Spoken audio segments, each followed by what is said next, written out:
Викторович, получается, мы почти у финала. На финишной прямой, да. Ну, очень длинной финишной прямой, потому что самое главное будет именно на костре, который сейчас разжигаем.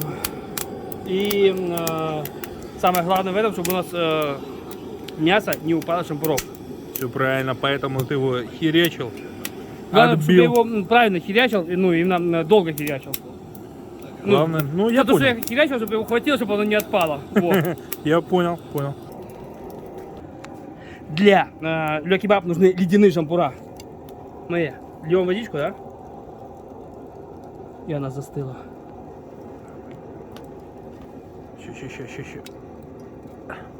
Вроде видно было. Наверное, должно было быть. Но... Вот. Да перестань, я поймать не могу, господи. Все. Ну, будем надеяться, что видно.